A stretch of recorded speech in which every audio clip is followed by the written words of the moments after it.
आज हम पढ़ेंगे संसाधन एवं विकास।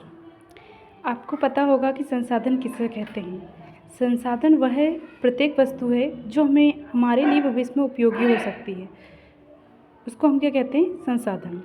संसाधन प्रौद्योगिकी के उपयोग के माध्यम से मनुष्य की मूलभूत आवश्यकताओं को पूरा करने के साधन हैं और आर्थिक रूप से कुशल एवं सांस्कृतिक रूप से अनिवार्य है। संसाधन के कितने प्रकार होते हैं? 2, प्राकृतिक संसाधन और मानवीय संसाधन। ठीक है। और उसके बाद में है प्राकृतिक संसाधन। नदियों की तरह प्राकृतिक की देन है। जैसे हमें प्रकृति से बहुत सारी चीज़ें मिली हैं, पेड़ पौधे, पानी, पर्वत, पठार, ये सब किसके अंतर्गत आ जाएंगे? प्राकृतिक संसाधन। और हमारे द्वारा जो निर्मित किए गए हम उसको देखेंगे। संसाधन की उत्पत्ति के आधार पर वर्गीकृत किया गया है। उत्पत्ति के आधार पर संसाधन 2 प्रकार के होते हैं, जैविक संसाधन, अजैविक संसाधन। अब देखो, जैविक संसाधन किसे कहेंगे? जो जीवित होंगे, जो सांस ले सकते हैं, चल सकते हैं, फिर सकते हैं, जिनमें दैनिक क्रिया हो रही है, उनको हम कौन से संसाधन कह देंगे? दैविक संसाधन। अजैविक संसाधन जो निर्जीव वस्तुएं, जिनमें कोई गति नहीं हो रही है, जैसे कि डेस्क हो सकती है, कुर्सी हो सकती है, पत्थर हो सकते हैं। अब इसके बाद में संसाधन नवीकरणीय संसाधन और गैर नवीकरणीय संसाधन, इसके बारे में हम आगे देखेंगे। स्वामित्व के आधार पर संसाधन व्यक्तिगत होते हैं और समुदाय के आधार पर स्वामित्व वाले राष्ट्रीय और अंतर्राष्ट्रीय संसाधन होते हैं। विकास की स्थिति के आधार पर संसाधन क्षमता, विकसित, स्टॉक और भंडार।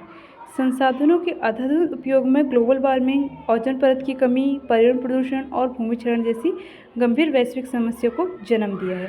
मतलब हम ये कह सकते हैं, जितना हम संसाधनों का नुकसान पहुंचा रहे हैं, उससे हमारे ही पर्यावरण में हमें ही इसकी हानियां देखने को मिल सकती है। जैसे आपने ओजोन परत सुना होगा, पर्यावरण प्रदूषण 4-5 प्रकार के होते हैं, जैसे वायु प्रदूषण, जल प्रदूषण, मृदा प्रदूषण, ध्वनि प्रदूषण, है ना।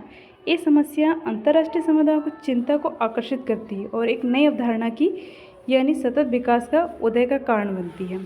अब हम यहाँ पर ऑब्जेक्टिव सॉल्व करेंगे। आपको आंसर पता होगा तो आप भी बताएंगे। निम्नलिखित में कौन सा अजैव संसाधन है? तो हमें दिख रहा है चट्टान, क्योंकि मनुष्य तो जीवित है, मत्स्य जीवन भी जो जीवित है, प्राणी जगत भी जीवित है, तो इसका सही आंसर क्या हो जाएगा? चट्टान। ठीक है। अब इसके बाद में निम्नलिखित में से किस प्राकृतिक संसाधन का भंडार सीमित है? बताओ किसका भंडार सीमित है? तो क्या आंसर हो जाएगा इसका? खनिज तेल। फिर उसके बाद में आएगा अवनालिका अपर्दन मृदा को बनाता है, किया जाएगा इसके लिए कृषि के लिए अनुपयुक्त। निम्नलिखित में से कौन सा कारक भूमि उपयोग का भौतिक कारक नहीं है? तो क्या जाएगा इसका? जनसंख्या। ठीक है। फिर उसके बाद में सेल और धातु किस प्रकार का संसाधन? सेल और धातु अजैविक, कोई भी बता सकता है। उत्पत्ति के आधार पर वर्गीकरण कीजिए। उत्पत्ति के आधार पर संसाधनों का वर्गीकरण कीजिए। तो इसका आंसर क्या आ जाएगा? इसका आंसर आ जाएगा उत्पत्ति के आधार पर वर्गीकरण कीजिए, तो इसका आंसर आ जाएगा जैविक और अजैविक, ये दोनों आ जाएंगे। ठीक है, जैविक और अजैविक। संसाधन जो एक क्षेत्र में पाए जाते हैं लेकिन उनका उपयोग नहीं होता है, तो क्या हो जाएगा ये? इसका आंसर क्या हो जाएगा?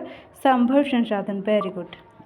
प्रथम अंतर्राष्ट्रीय पृथ्वी सम्मेलन किस वर्ष आयोजित किया गया था? तो 1992 में। हम इसके बारे में एक और अलग वीडियो बनाएंगे जिसमें आपको इसके बारे में डिटेल से बताएंगे।